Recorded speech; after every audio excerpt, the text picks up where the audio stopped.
Good afternoon, everyone, and welcome, welcome, welcome. It is Tuesday. It is 4 p.m. ET, and we are so thrilled that you have found us here on Crime Time on A Mighty Blaze. Welcome, welcome, welcome, you all, and Happy New Year. I'm your host, Hank Phillippi Ryan, the USA Today bestselling author of 15 novels of suspense. My current book, One Wrong Word, is casually displayed on the door behind me, because that's what you do with a book. You put it on the door. Oh, no, it's this way. No, it's this way.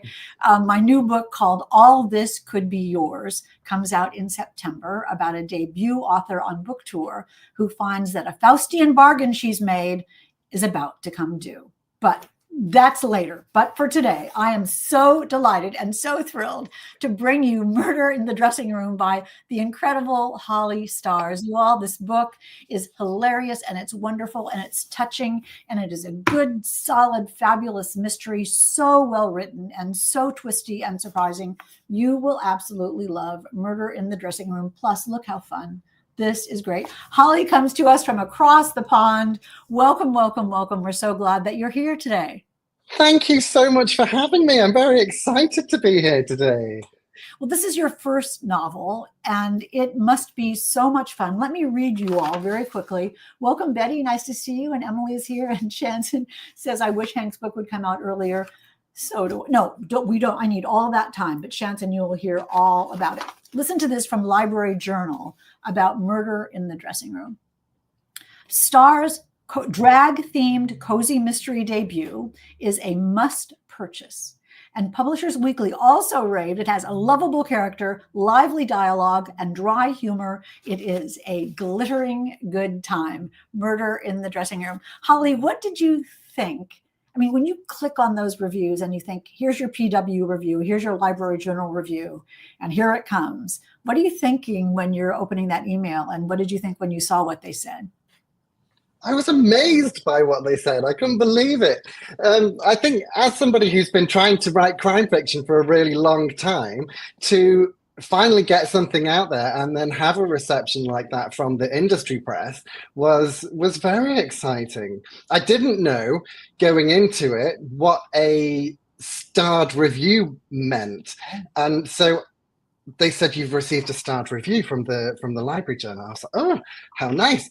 How many stars is it? Because when you work in stand-up, I was expecting a score, and and that was not how it worked. It was just 1 star or no star, and I got a star, and I was very excited about it. So yeah, really thrilled, really thrilled.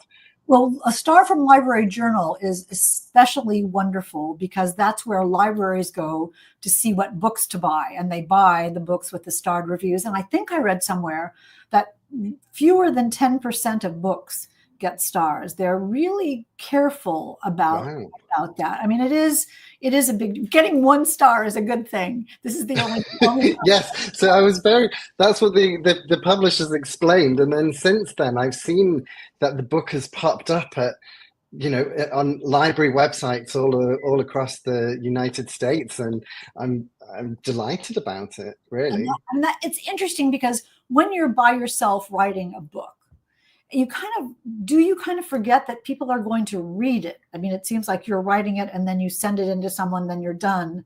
But the readers have to connect with it. Was that something that was surprising to you, or because of your performance and your drama and your performances that you're used to connecting with viewers and readers? I'm used to connecting with yeah, as you say, people that come to the show, and I wrote a play in the UK that did a tour and a few turns on the West End, and so I'm used to seeing reviews. But what feels very different about putting a book out is that once it's finished, it is finished. And whereas, if I do a performance and I tell the joke wrong, tomorrow I can tell it a different way, and it's only the people in the room that will ever know that it was ever done wrong. So I felt a pressure with the book that I don't feel with the performing, to make it right.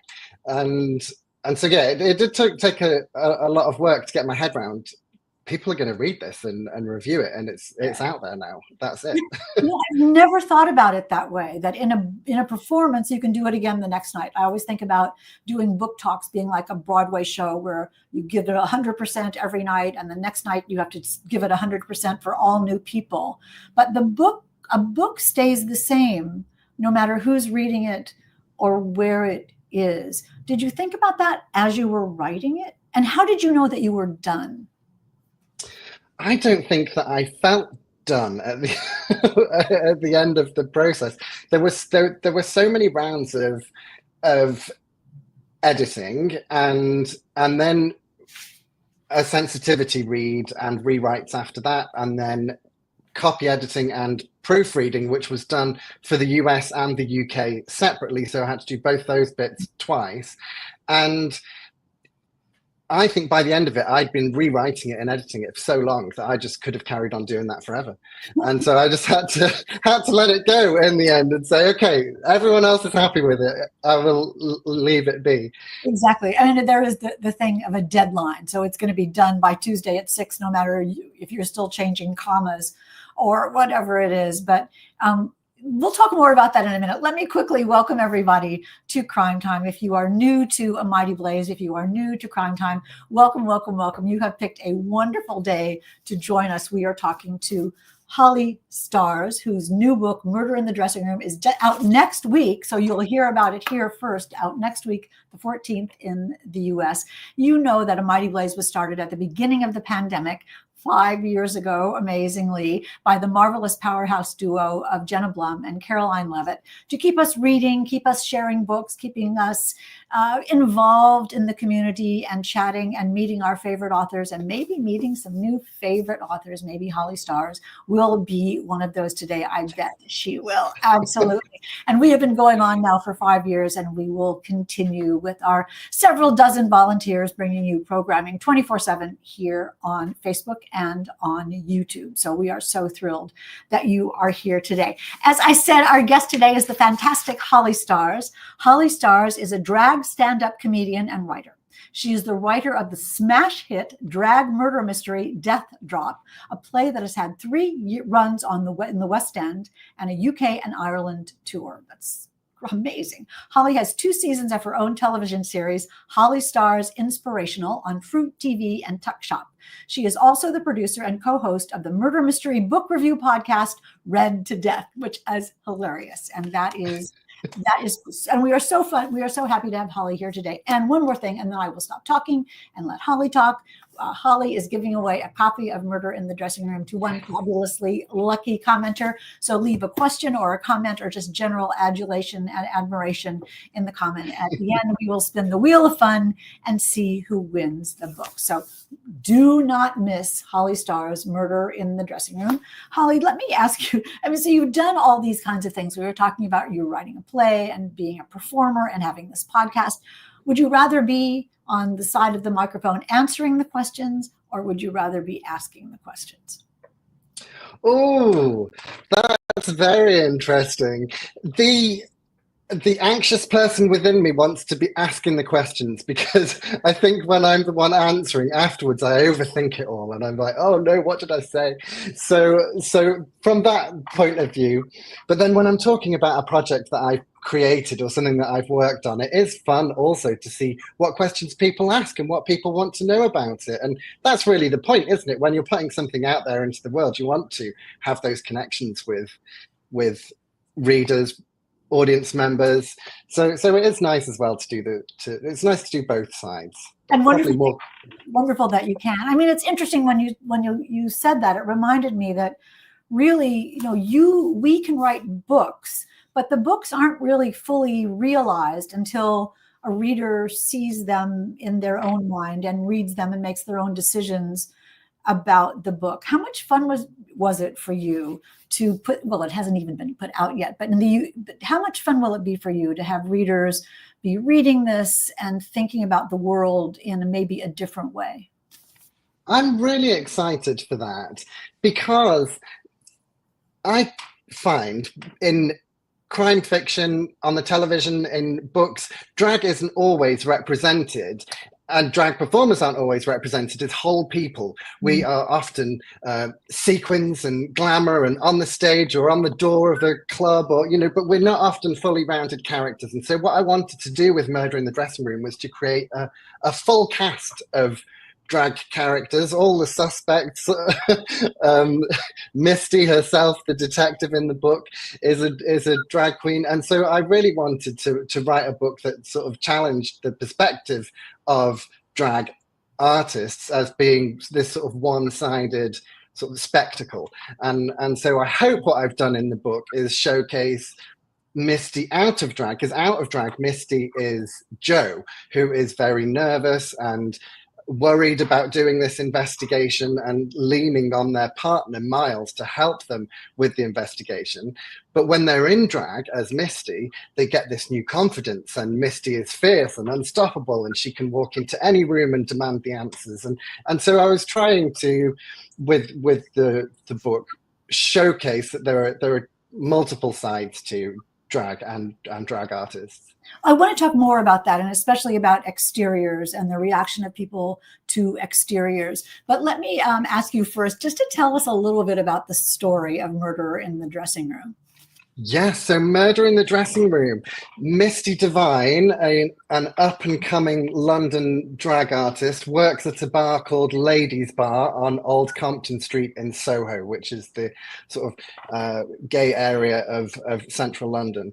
And one night after the show, she finds her drag mother and mentor poisoned backstage by a poisoned chocolate. And the police don't seem especially interested because they're off trying to catch some cat burglar. So Misty decides she will try to stop the killer herself. So that's the story. And she investigates throughout the drag scene and everyone who's in the club. On the night, she sort of interrogates to try and get to the bottom of it.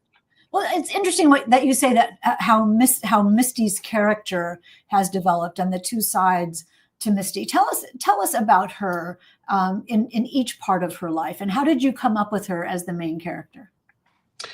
Well, I knew that I wanted to have that split in the book of the performance strength and confidence that many drag performers experience when they're performing in drag versus how they might feel out of drag in their day-to-day lives. So my goal was to show that, and I thought, wouldn't that be fun to see the same person, but how some makeup and a wig and a costume can give them the confidence to investigate something that they would never be able to do or feel able to do out of drag. And so that was the objective, I guess. Rain says it sounds great. It does, because it is great. We're talking about Murder in the Dressing Room by Holly Stars, which is out next week from Berkeley. It's sort of interesting. Kathy says, I'm glad I've eaten, and you live to tell the tale. That's marvelous. Sort of like in Dumbo. Do you remember where Dumbo has the magic feather and he can fly because he has the magic feather, and he turns out in the end that he doesn't really need the feather, that he is who he is. No matter whether he has the feather or not. And that was sort of how I felt about Misty as well, that she learned who she really is and her confidence, no matter what part of her life she was in. I mean, it was poignant. The book is poignant and kind of heartbreaking from time to time. Was that a surprise to you, that how much a part of the book that turned out to be? Misty's confidence, her journey through the book. Yeah, and that was something that I worked on throughout the various rounds of rewrites and edits to really build that and make sure that was clear. I wanted by the end to have Jo feel more confident without Misty, and I think that they kind of get there. You'll need to read it and see. I don't want to spoil it for anybody, but there is a journey that Misty and Jo go on together. And that is great. And Emily's saying, I already like Misty, would love to read more about her. I loved her too. She was absolutely great. And I loved being with her. And I loved being with the group of people who surround her. And the supporting cast is absolutely wonderful and hilarious and so well drawn. Can you tell about some of the other people in the novel and where they came from and how much of it is your real life and how much of it is just fully formed imaginary people? Well, I don't think any of the characters are based on a specific real person. I think that but what I did want to showcase was the vast array of talent and skill that there is in the British drag scene. I don't know the American drag scene as well. I'm sure it's the same over there. Often we are shown lip syncing as the number one talent, but when you go to a cabaret lineup in the UK, there's often a lot else. There's comedy sketches. We have in the character, there's a character in the book called Amour who at one point does some fire eating, burlesque. You know, there's all sorts of performance styles within the world of drag. And so when I knew that I was writing a murder mystery and I wanted that sort of Agatha Christie whodunit style, okay, I'm going to have 7 or 8 suspects and it could be any of them. I wanted each of them to have their own unique performance skill to set them all apart, to create a real lineup as you would in a, you know, I used to produce a cabaret show in London once a month, and every month I would try and pick 3 acts that did different things, a singer, a lip syncer, a dancer, whatever the combination was, to keep the audience interested. And I wanted to do the same here. So while I don't think the individual characters are based on people, certainly the array of types of character is based on the amazing talent that I see in the British drag circuit. I mean, it's so much fun to go backstage in any situation, but it is so much fun to go backstage in this book and see how different it is backstage from it is when you're actually sitting in the house. Can you talk a little bit about the fun of taking us backstage and how you did that? Oh yeah, well, backstage at a drag show is always a fun time. You know, it's people have a real laugh. It's a nice community. People get on with one another. The idea that drag performers are sort of rivals and running against one another is not really very true to real life. It's certainly not what I've experienced in the drag community and in the UK. So I wanted those backstage scenes to just feel fun. Just they're having a great time. They're eating fire and dressing up as prime ministers to perform comedy sketches. You know, it's not a serious business. It's a it's until someone gets poisoned and until someone gets poisoned, and then it's very serious business.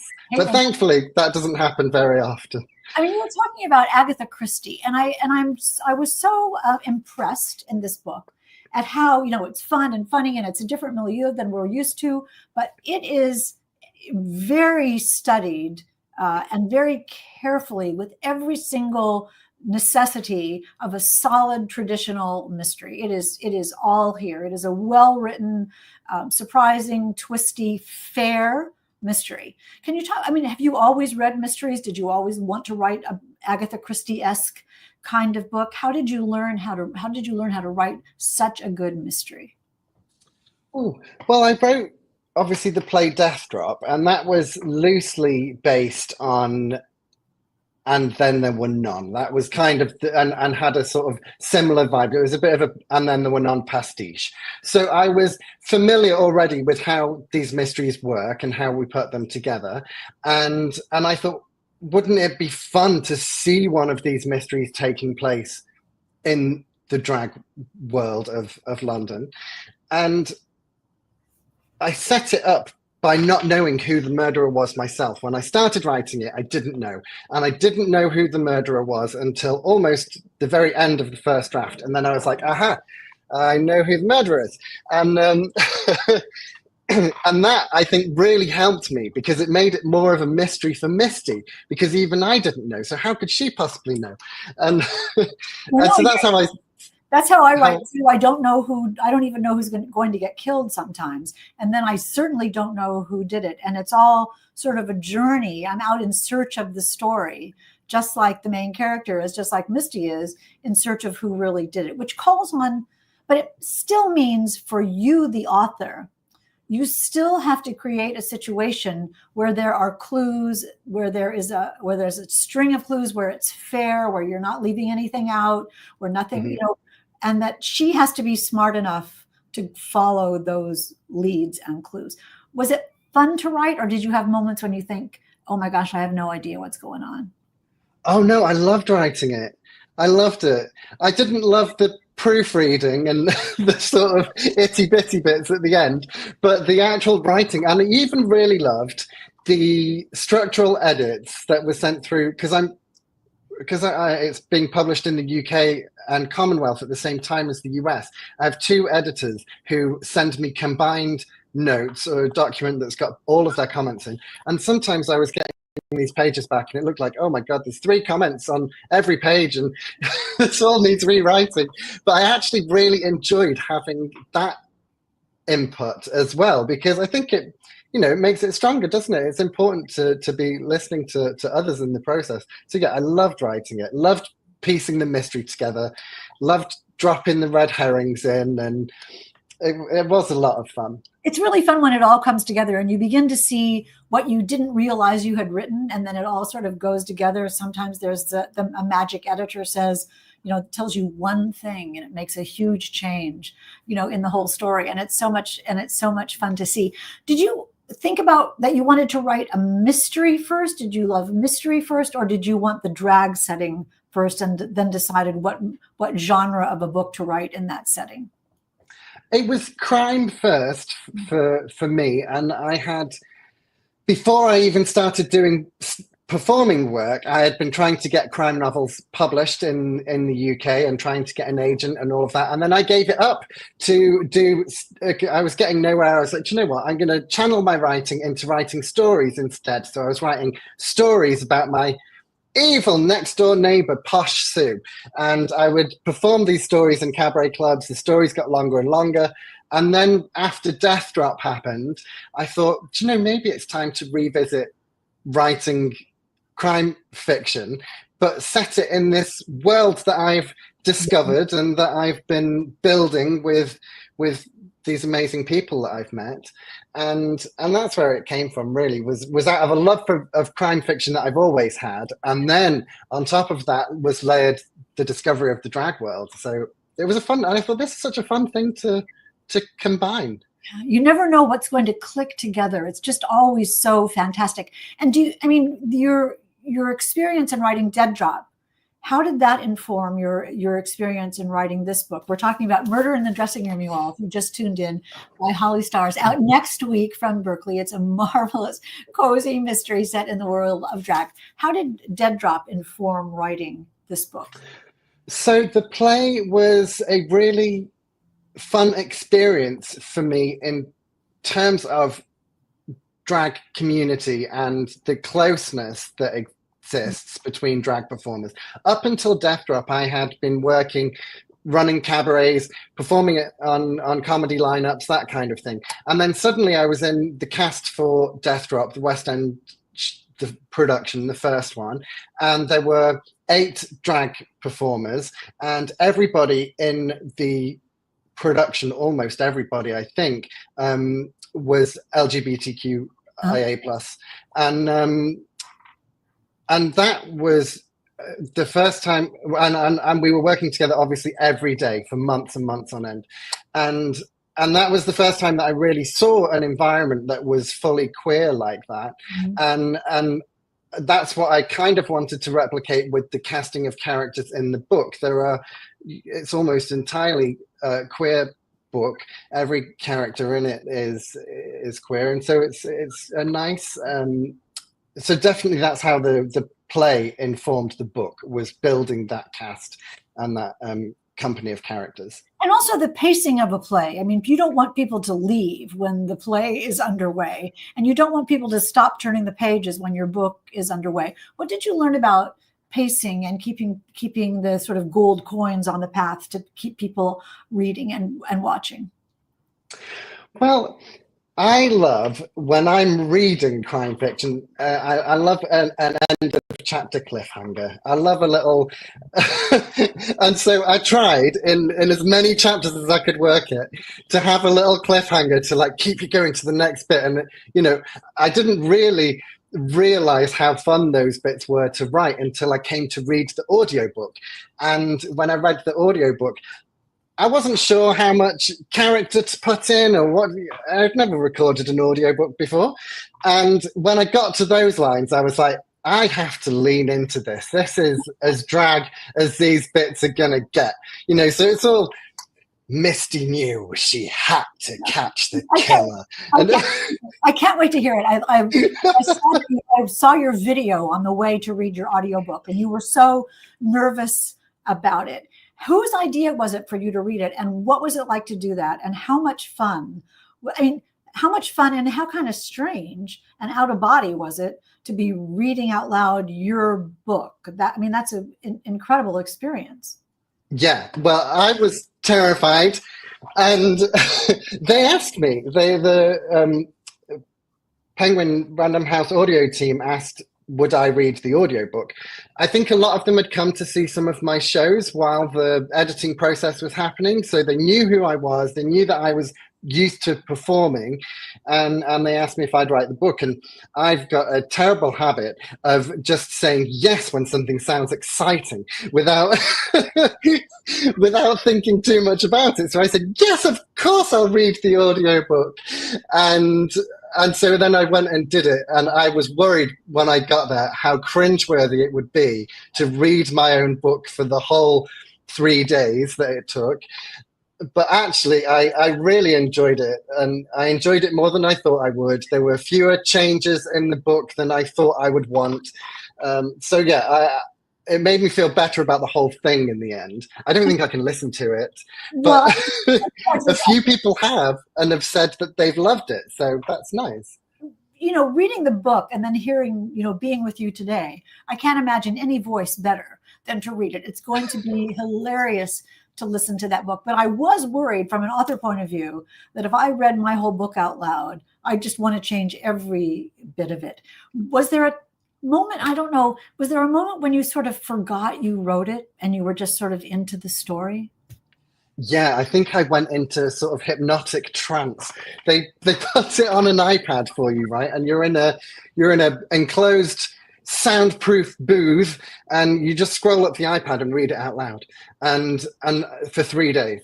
And I think that my brain just went into some sort of mode, Yeah. and I didn't notice. I wasn't fully aware of everything that was happening. I think I was just reading. Yeah. And that was a nice experience. I bet. You stop editing yourself and you realize that this is a good story, and now you want to find out what's going to happen. That's yes. in the sense of a reader. I'm going back to the story, though. One of the parts of the story that's so eye-opening and poignant and heartbreaking and life-changing is the conflict of Misty with the police and how she is dealt with by the police.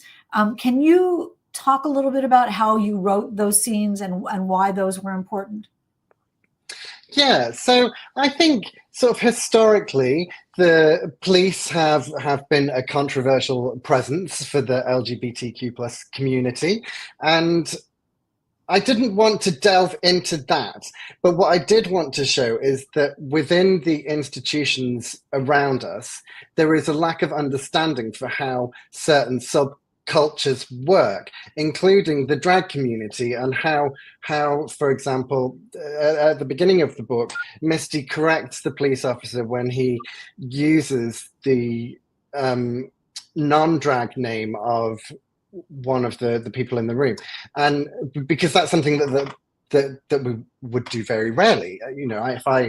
If I go to I think there are drag queens and kings even who were in Death Drop, who I worked with for months and months and months, for whom the only name I know is their performing name, their drag name. And so there were details like that I wanted to include. And also wanted to include, beyond the police character, who I think was more who I feel, although I've seen a couple of reviews saying that he's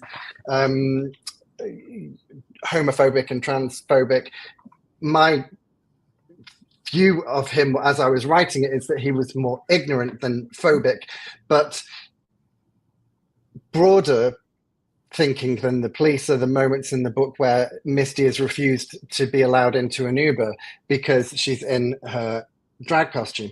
And, it's happened to me multiple times. I see it on Instagram all the time, people complaining to Uber because the drivers left them on the pavement. And those moments are things that really happen to drag performers. Comments in the street, people shouting abuse. That is the sad reality of being a drag performer out and about these days. And though it happens in the book a little bit more than it likely would over the course of a normal 7 days, which is how long the book is set over, I thought it was important to include those moments to show what Misty would experience. It's very revealing and very touching. And I think people will look at the world in a different way after having read it. I mean, it's a murder mystery. It's a fun, fast-paced murder mystery, but it's incredibly thought-provoking and very life-changing. And also, when Misty realizes how the world treats her differently, depending on how she's dressed and how she looks. I mean, all those elements of exteriority that make a difference in her life is very profound. I mean, is that from personal experience?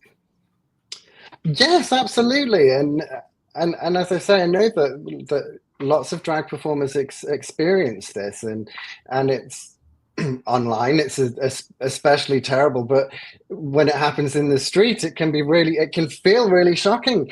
And so yeah, I didn't want the book to be about that, but I wanted it to be part of the book because that genuinely would be part of Misty's lived experience as she went about this investigation. Yeah, I mean, I love that you said that, because the book isn't about that, but it's in a world where this exists. This is a fast-paced, cozy mystery set in a world, and a world exists in a certain way, and this is what it is. And you've let us, you've let us in on this book. I do, though. The cover is so adorable. I am obsessed with the cover. Tell us about it. How did it come to be? So they asked me for my input, and they said, what would you like the cover to look like? And I said, well, then they asked me to send comparison covers of other crime novels to say, okay, what would you like it to look like? And I only sent them one comparison, and it was Sweet Valley High. And I said, the 80s illustration, the pink, the name of the series on the book, all of that is what I wanted. And I didn't know whether they were going to take me seriously at all. But then they sent the design through, and it was really what it was perfect. I was like, yes, this is exactly what I wanted. And so I love it. Mystery on the cover, so that there'll be more. Is that correct? That is correct. So I'm at the moment, I know for sure that there will be 3, and I'm working on. I've almost finished the second one, and the third one is in planning. So it's all go. It's nonstop book work. Yeah, this is happening. Renee, hey Renee, is asking if the covers are different in the US and UK. Oh yes, they are. This is the UK cover. So it's similar. Misty is wearing the same outfit and the same hair. I briefed in exactly what she was wearing and the wig and everything. I sent them pictures of everything and said, this is what she needs to look like on the cover. I'm hoping that book 2 this outfit, the red dress and the big blonde wig, is what Misty's wearing when we first meet her in the prologue even.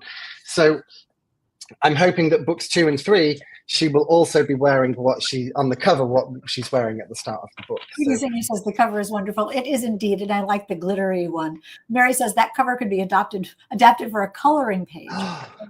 Oh, it could, a Misty Divine coloring book.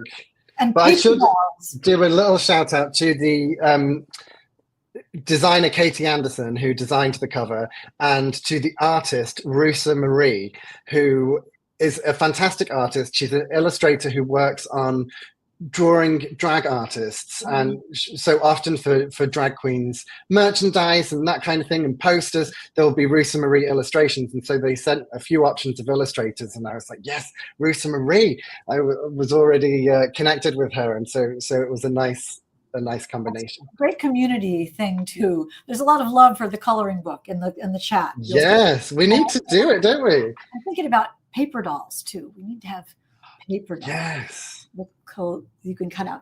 People are one thing. My final question, and then we'll go to some of the marvelous questions in the audience. Randy is saying he's a sucker for British accents, and Betty says your answers are wonderful, and you should look at the chat when this is. Thank you. Very enthusiastic.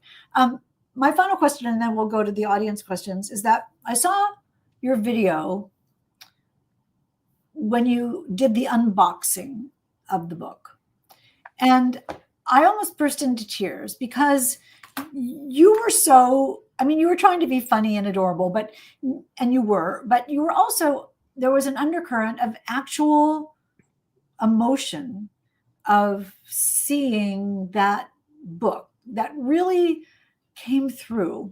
Do you remember that moment, and what was it really like to see that? Yeah, it was surreal. And I remember my heart was racing so fast because I think I started writing my first crime novel when I was 19. And I am, don't tell anybody, 41. And so that's 22 years of trying to write a crime novel. And then all of a sudden, it's in my hands and it's got a gorgeous cover and it's the words that I wrote. And yeah, there's no feeling like that after trying for so long to do something and then feeling like, oh, I did it. I actually did this. It was an amazing feeling. Yeah, I saw that on the video. That's really a moment. Congratulations. And now onward, because more Misty Dawn to come. And that's so exciting. Yes. Everybody is very happy about that. Let's see if the audience has any questions. I know they do. I've seen them come in. What is your, Kathy says, what is your favorite performance skill? Can't wait to read A Late Friend Perform Drag, she says. Oh, I'm sorry to hear about your friend, but drag is amazing. I perform storytelling and stand-up comedy. So I tell stories, usually that are about an hour long. So I'll do an hour-long show with an interval, and I will tell a story. And it's normally about me terrible neighbor Posh Sue and something rotten that she's done to me. So I just performed at Edinburgh Fringe Festival, and there I did a show called Justice for Holly, where I had been arrested for shoplifting lipsticks, but it turned out it was because I needed to get revenge on Sue. And there was an elaborate story about a pyramid scheme. So I'd write these elaborate stories and then I perform them. That's what I do. We all have a Sue in our lives, a Posh Sue. Everyone knows a Posh Sue. Who else has a question? Do you have a soundtrack? Julie, that's a great question. Do you have a soundtrack playlist going while you write? Oh, that is a great question. I listen to music, I think, perhaps in a strange way, because especially when I'm working, I cannot cope with a song change because of the lyrics. If the song changes, it takes me out of it. So I listen to one song on repeat for months at a time until I can't take it anymore, and then I have to pick another song. A big one during this was Joni Mitchell, A Case of You, the version from the Practical Magic soundtrack, the Sandra Bullock film, which I love. And when I got my Spotify Wrapped at the end of this year, it said that I was in the 0.001% of top listeners of the Practical Magic soundtrack. I was quite proud of that. Might suggest how many times I listened to it. That's a great song. I'm seeing Alice Hoffman this summer, so I will tell her that you're in that high percent. And we love Joni Mitchell, so that's a very good song. What was it about that song that put you in the mood to write this?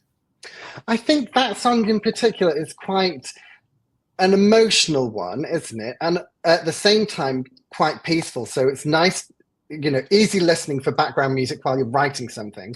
But at the same time, when I was writing the scenes with Joe and Miles, for example, where, they're building their relationship as this investigation goes on, it was quite nice to have that sort of meaningful lyric in the background. Yeah. And now it's in my head. Thank you so much. Okay. Who else has a question? How will you celebrate your first novel's debut in the USA, says Renee. Great question. I was talking about this the other day because I was saying, what if this book comes out in America and nothing happens and I'm just sitting at home like a normal day? I don't even get to go in a shop and see it. So I'm going to go out for dinner with some friends and we're going to celebrate and raise a little glass to Misty Divine. But beyond that's it. And hopefully I've got a friend called Lady Bushra, who's an amazing, excuse me, she's an amazing stand-up comedian from the UK who just moved to New York. So I said, if she's got time to nip into a Barnes and Noble or something and take a quick pic for me. But you get the whole network of people, everybody on Crime Time. If you see, when you go buy Holly's book, get a copy, get a shot of it in the bookstore and send it to us and we will get it to Holly or post it. Oh, please. That would be really fun. That would be fun. We have time for one last question. I think time has really flown by. Can your TV show be seen on BritBox or Acorn for American audience? Can he buy the DVD, says the wonderful Randy?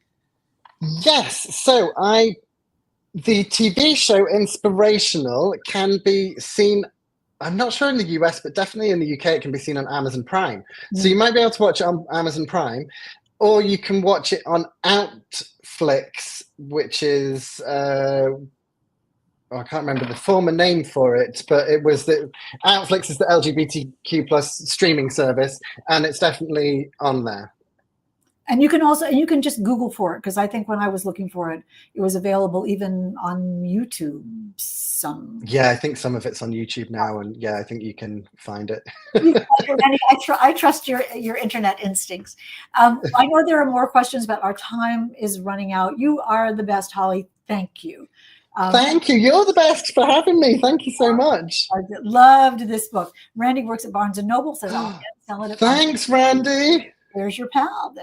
Thank you, Randy. And yes, thank you, Margaret. Let's spin the wheel of fun and see what winner will get their own copy of Murder in the Dressing Room. Look at all the people who were here today. That's so great to see you all. Thank you. Hey, look. Thanks for coming. And the winner is Kathy Lanigan. That's Kathy. Right. All right. She lives in Massachusetts, and I know that we can get you this book. Congratulations, Kathy. The rest of you, you know what to do. Pre-orders matter. Run. Click. Get your copy of Murder in the Dressing Room, and you will become a Misty Dawn fan, as everyone is. Holly, thank you so much for being with us today. Thank you. I've really enjoyed it. It's been so nice. And thank you to everybody who watched and asked questions and left comments. It's been a really lovely time. So thank you. They are a great audience. Absolutely. Before I let you all go, let me remind you that next week at 4 p.m. ET, you'll be right back here, because look who we have, Carter Wilson with Tell Me What You Did. This book, you're welcome, Kathy. I can't wait for you to read it. This book is so scary that I have to tell you that I started reading it and then I almost couldn't read it because it was too scary. And then I thought, come on, Hank, you can handle it. And I went back and read it, and it is so suspenseful and so good, about a podcast whose topic it has people come on and confess to crimes that they've committed. I mean, it is so sinister and so twisty and so scary. And of course, it's about the podcaster and what happens to her when a certain person comes on the show. Tell Me What You Did by Carter Wilson. And Carter will be here next week at 4 p.m. ET. And I hope you all will too. Until then, you know what I always say. It is always safe inside a book. And we will see you next time. Love you. Bye.